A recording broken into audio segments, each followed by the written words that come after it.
It gives me great pleasure to have David Square here. Not only is he the voice of Enfield Town on match days, he's also runs the non-league roundup show and does the Southern League's goal show as well. He's a busy boy. Good evening, Dave. Nice to be on. Nice to be on, Chris. Great to be on. Cheers. We're just talking just as we just started. He's just rounding up that Southern League goals program, so I can't keep him too long because this man has a busy life. Starting on that, really, what started you off doing the Southern League show and obviously the non-league roundup that you do? That's what's that available on the yeah, Twitter? that's available. That's available on Twitter. It's on Apple and it's on all the usual sort of podcast places as well. So we've been doing that now for probably about 14 years. We were literally the first, other than the non-league show on Radio 5, we were the first sort of like non-league program doing podcasts, etc. We were sort of on a radio, internet radio to start with. And then when that sort of folded, we then moved into sort of trying to do everything we possibly could. You know, we even had it where we used to do it at Harlow, then at Averley. And we used to have like an iPad at one end, my mobile phone at the other end on two tripods, you know, straight in, and then basically connected to the Wi-Fi. But one will be connected to Twitter Live, the other one will be onto Facebook Live, and I used to ping them both at the same time. And I used to go to these places with like a carload of equipment, do you know what I mean, just to get all this to work. And I say we used to be, you know, there's only two of us doing it at a time, and of course now it's gone bonkers now because everybody's doing it now. But it's, you know, something we've been doing for 14 years. Been lucky enough to have people like Matt Letizia on the show, and Tony Gow, and the list goes on. Steve Bennett referees, Mark Halsey, and so on and so on. And it's one of those things where you look at your mobile phone and see all these celebs on your phone and think, but I'm just a supermarket assistant manager. Like, what's it all about, you know? But it's good fun. Me and Keith enjoy doing it. You know, Keith's the sort of third co-host that I've had with me doing the show, and he's very, very experienced. And of course, he used to do a non-league show with Caroline Barker and Dave Anderson as well. So he's a great asset to have on the show. And of course, Ali, the Cray Wanderers physio, she comes on and joins us as well when she's free to come on and put sort of her side of stuff. So it's a really good, nice little show to do. And the Southern League show, is that? Yeah, the Southern League show was an idea that I've had for a long, long time. It was basically something that I pitched to the chairman at the Isthmian League and said to him, look, you know, we could do something like this. We won't go into it, you know, certainly ain't going to be going into what happened there, but it got to a stage where, it didn't really come to pass. And it was just sort of like a soldering thing in the back of my head for a long, long time. And then we did an interview during COVID with Anthony Hughes, who then was the vice chairman of the Southern League. And he was one of these guys that you could sit and listen to for hours and hours and hours and not be bored. And he would answer questions when we did a vice chairman special, and you asked him questions and he was just completely open, just said what he wanted to say. It was none of this sort of like, well, be careful, I'm not going to say this, I'm not going to say that. He was completely open all the way through. And then I just spoke to him and said, look, you know, is there any chance that we could have a chat? We had a chat, myself, him, and of course Jason Mills as well at the Southern League. Put the idea to him, and it was sort of like put on the back burner a little bit because we started doing a couple of other shows for him, a weekly preview show of the weekend's games with Steve Whitney, who unfortunately passed away a few weeks ago from cancer. And we used to do that show quite well. And then this one sort of molested itself, well, put yourself into it, if you know what I'm trying to say, came in. And so we've been doing that show now for the last season, I suppose. And you know, just recently was nominated for a Football Content Award as well, where last week we were up in Enfield with 500 other people there sitting around, you know, looking at these awards, you know, and we got to a situation where, you know, top 10 in our category of 65,000 people that were nominated. So we didn't win, but it was one of those situations where I know, no disrespect, I'm one of these people that second place is no place. Do you know what I mean? I'm very much somebody that if I'm playing musical chairs with the kids, the chairs go out, you know, get pulled away. Do you know what I mean? Because I want to win. And that's just what I'm like, unfortunately. Wow. So, you know, you come away, and for me, now it's a case of doubling the efforts and you know, trying to do that. But as I said on an interview the other day, the stuff I do for non-league football, it feels like a job that you're not getting paid for, but you thoroughly enjoy doing, like, you know, because I say we do those shows, do the Enfield Town stuff, you know, like we did last weekend against you guys, and this sort of stuff as well. And we do all that. We do an our local non-league show on a Sunday night as well with the Ware manager and Walthamstow manager, Enfield Town manager when he's not on, Welling Garden City manager as well. So we do interviews with them on a Sunday night. So I suppose all in all, after doing a 50-hour a week job, I'm doing probably about 20, 30 hours a week on non-league football as well. Listen, I mean, I'm there. It's not about me. It's about trying to promote as much as I can non-league football. Yeah. With the help of Reposs, as you can see behind me as well as a sponsor. But it's that's what I just love, just literally promoting non-league football, and that's all it's really all about, really. Well, I'd just say that I've been doing this for coming up to nearly 4 years now, and that is it. It is about getting that word out. Once you've got the bug and you've got a way of putting that across to other people. The volunteers that keep all this going. Like none of us make any. Well, I hope you obviously got a bit of a sponsor there, which is excellent because you've got about 80 hats there that you talk about your spinning. So you need someone to pay for something, but no, it's just because we all love the game. And I mean, just keeping on the non-league roundup show.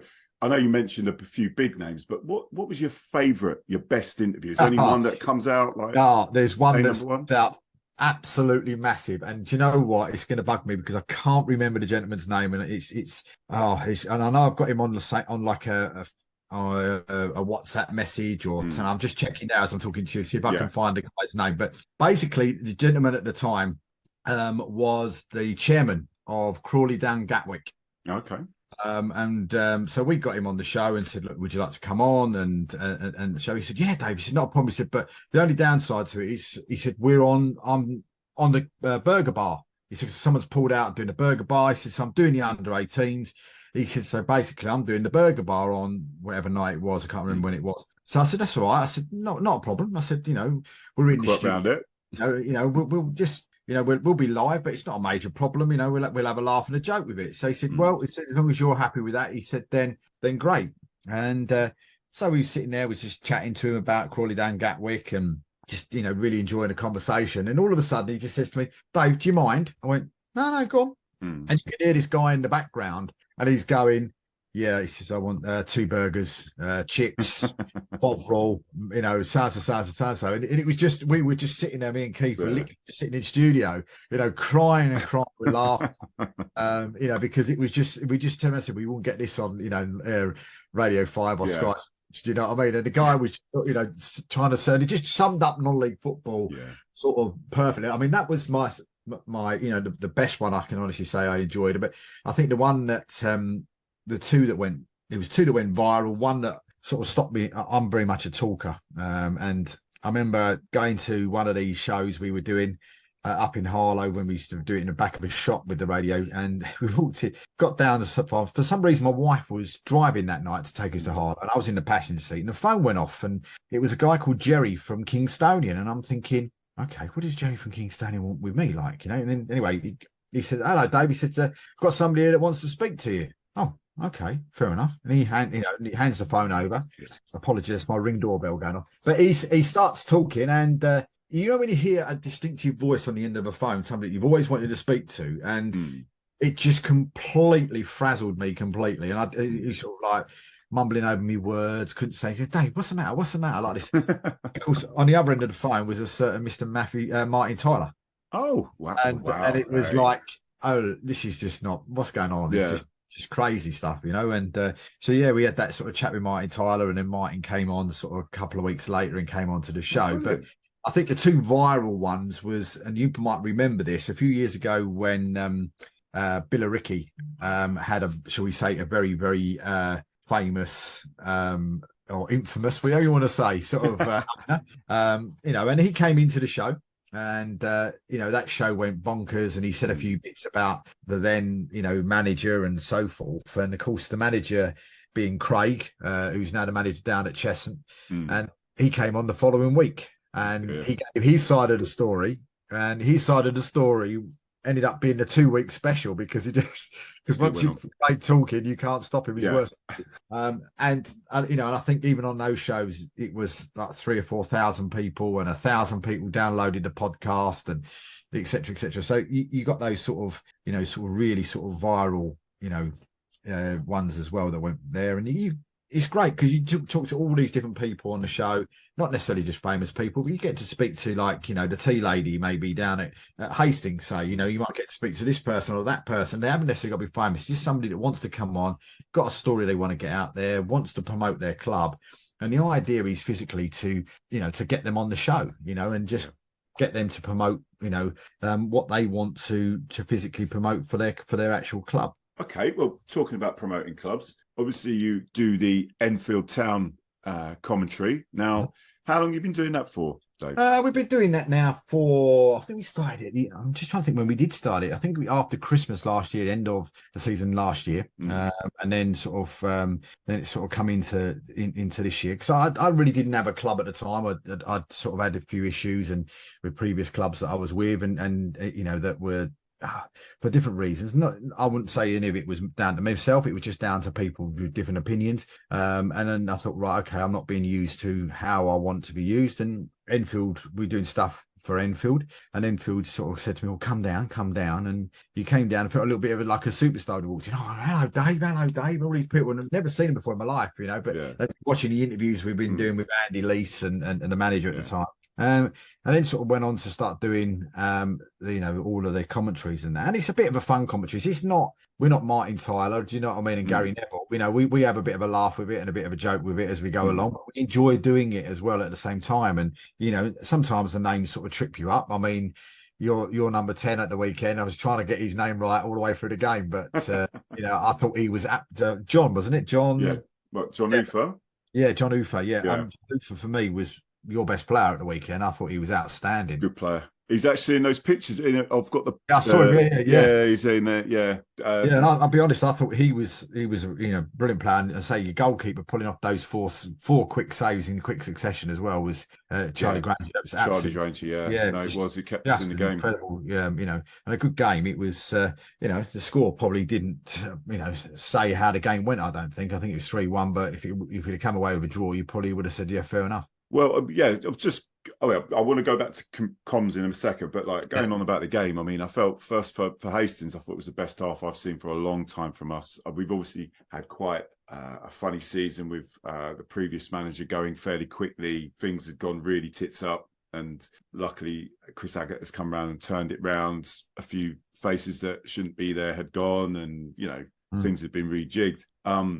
But I felt we were a little bit helpful. That second and third goal that we gave away, I think there was some charity from us there. Particularly the second goal. I mean, I know because obviously I have Gabs comes on the podcast regularly. Gabby helps with the programs. I don't, you may or may not know him. And you know, he says that you're not a direct team anymore, and you know, but that looked fairly direct to me, that second goal. And it was really weird because, you know, I sit next to the press office upstairs, and I know when we first started off with Gavin, you know, and it was a situation where it was, you know, he used to say to me, "He won't play the way we played last season. He's no oofs." He said, "As soon as somebody oofs the ball, he'll have a go at him." And that's what he could see. He was sort of like, "No, don't want to play like that. Don't want to play like that." So when that ball was sort of pinged by, you know, dear me, name's been now. But when you know, when he pinged the ball, Mickey Purcell pinged that ball. It was like, well, where did that come from? Because that's not that's in the playbook. Do you know what I mean? And he just sort of pinged it through. But, you know, and, you know, bloody work though. Oh, he did. And Marcus Wiley was one of those sort of players last year that was was an in and out sort of player. He wasn't sort of used regularly, and he wasn't somebody you would look at and go, yeah, he's a definite starter week in, week out. But, you know, now, under Gavin, it's a completely different kettle of fish altogether. I mean, the guy's probably the first name on the team sheet, probably other than the goalkeeper. Do you know what I mean? And he's just been banging goals in for fun. And the guy that scored the first goal, even Reece Beckles-Richards, he's one of those, not getting as many goals as Marcus, but he's one of those players that is almost like the unsung hero of the team. Does all the dirty work and gets in there, has the chances. Hasn't necessarily been as prolific as Marcus, but I think we always say, you know, when we're doing the commentaries, you know, that, you know, Reece has just had another great game, but no one notices him because Marcus has maybe banged in 3 or Marcus has banged in 4 or whatever else. But people sort of overlook the fact of the workhorse that Reece, you know, is when he plays. Yeah, I mean, from our point of view, I think we had quite a few chances to hit the crossbar at one point, and I think that bar's still shaking. I think. Yeah, and if you don't take your chances, you get punished. And I felt like the last 20 minutes, I felt you closed the game out quite well, really. I didn't think we really had a, I mean, some Hastings fans might disagree with me, but I didn't think we really had a sniff towards the end. Yeah, no, it was a good game. I mean, I enjoyed it. I know all of the Hastings boys and girls that come along. We were, despite losing, we knew we'd seen a half decent game of football between two good teams trying to play half decent stuff. Only occasionally with a little bit of a direct pass from the Enfield, but we won't mention that. But yeah. So I mean, just quickly nipping back to the match day commentary. The reason I'm mentioning this is we used to have match day commentary, and as I'm sure you're aware, particularly when it's volunteers, you're relying on people to giving tons of time and effort, and usually it's because they're kind of technically minded and they know how to set all these things up. From your point of view, because I'm trying to encourage others to kind of maybe take that mantle on. I cannot do it because I have zero time. But like, if you can explain, like, in terms of match day commentary, how easy is it to set something up? Very. Yeah. I mean, it's one of these things. I'm not massively, I've been doing this now, as I said, been doing it all for 14, 15 years, and I'm not massively technical minded. You know what I mean? I've just bought, a new software for the computer for the Summer League Goal Show, and it's like, I have to keep going into YouTube to have a look to see how do I do that. And that's basically how I've done it. And just speaking to other people, and I just went on to Amazon, bought a sort of recording set off of there. It cost, I think, about 150 quid, something like that, or whatever it was, and bought that. And it's just one wire goes in there, one wire goes in there, one wire plugs into your iPhone or whatever device you may have. And I just do it live through Twitter, on Spaces. And that's how I do it, because I know people like Bognor Regis, they do theirs on an app. But when you start looking into that, no disrespect, the clubs haven't got the money to pay the yearly fee for the app. And I certainly haven't got the money to pay the money for the yearly app, if you know what I'm trying to say. So I just do it on wherever I can on the biggest free thing I can do. And Twitter seems to be the biggest place. And don't get me wrong, we always get somewhere between 50 and 100 people listening to it. It's not loads. Probably if I had more time and could go away to away games, then we might get more. We might get more listening to it if we went, say, to your place and I wasn't working weekends. I could come down to Hastings and do a live game for Hastings. Then that 100 might be 300 or 400 because you haven't got the fans in the ground and they want to listen to what's going on in the game. So that's one thing that I'm looking at is, at the moment, trying to find a job that's Monday to Friday. Yeah.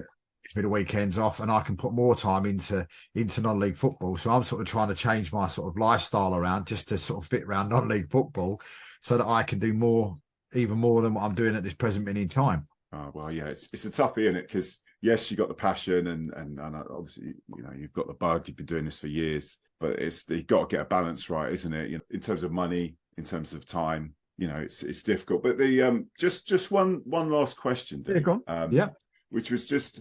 Like, you're looking at the Prem at the moment, it looks like, Hornchurch were knocking on the door last year, but this year, particularly when they signed Femi off us, who's like their who's a sub striker, but still getting goals for them. I mean, it looks sewn up, doesn't it? I think so. I think they're 11 points in front already. And we've only played 15 games.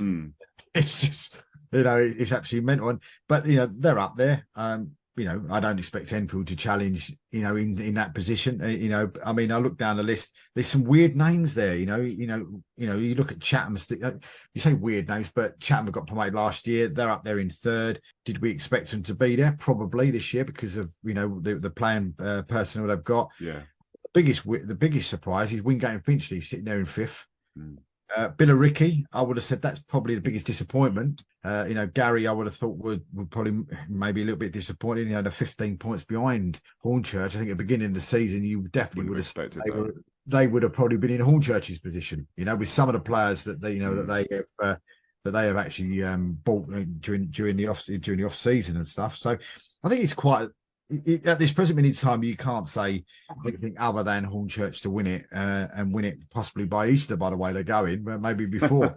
But you never know with Hornchurch, because Hornchurch are just, I think, a bit like Bury Town in the north. Bury Town get a massive crowd. You always expect them to be up there or thereabouts, and then they drop off at the end. And I think that's the problem. If they get through into a sticky patch, Hornchurch, does that sort of lurg you the last 2 years with the playoffs sort of come back and all of a sudden they start thinking, don't like this, a bit nervous, but of course they've got a new boss as well. So who knows as such, you know, but they're going great guns at the minute. So Enfield doing all right though. So you think you're going to maintain it and stay in those playoff spots? I think you know, Gavin's a great guy. You know, it was myself that had the chat with the chairman and said, look, you know, I found, you know, there's a manager here that will fit the bill that, you know, the club put up what they wanted for a manager.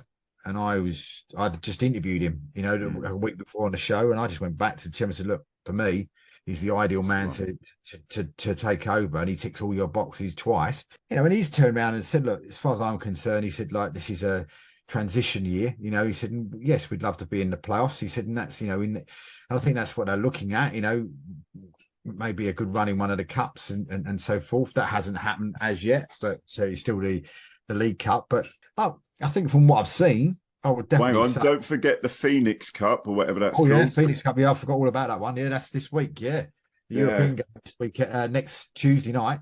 So that's going to be that will be phenomenal. That will be there. Playing a team from Denmark as well next weekend, next Tuesday night. So anybody that wants to see a bit of non-league European football, head down to the Queen Elizabeth II Stadium next Tuesday night, because it's going to be fun. To say the least. But yeah, I think, you know, it wouldn't surprise me. Gavin's a person that always wins a cup. I mean, he's won the cup numerous occasions for Met Police. So that's why I turned around and said at the beginning of the season, I said, look, we'll definitely win something. And Andrew, the press officer who sits next to me, said, no, we're not going to win nothing this year. So I've just got this sneaky suspicion. Yeah. It could be the Phoenix Cup, you know, it could well be that, or it could be the Velocity Trophy. They're the only two we're left in now. So yeah, it was, you know, Gavin's a great manager, and we always laugh and joke on comms because he walks backwards and forwards, and we've said to him he needs to put like a monitor on to see how far he walks, but we always describe it like he's waiting for his wife to give birth, because he's just pacing backwards and forwards literally constantly in front of the dugout. So yeah, it's all going well at the minute, you know, and fingers crossed it can keep going in the same way. We do, you know, every now and again we have a really dodgy game and it goes a bit Pete Tong, but they seem to fight back and come back, you know, strong, you know, and so it feels a little bit different this year. It feels a bit more of an atmosphere around the whole of the club as well this year. So, you know, I think everybody's bought into the way that Gavin wants to play, etc. And hopefully long may it continue, and we do make those playoffs, and or even, who knows, they have a dodgy patch. Well, hopefully we'll join you in now. I'm not sure. I think we're probably more in transition than you are, but you never know. We might be playing you we will play later in the season, but maybe playing the playoffs. Anyway, look, Dave, thank you very much for your time. No worries at all. You crack on. Take care, yeah? And see you at the game. Yeah, mate. Bye-bye.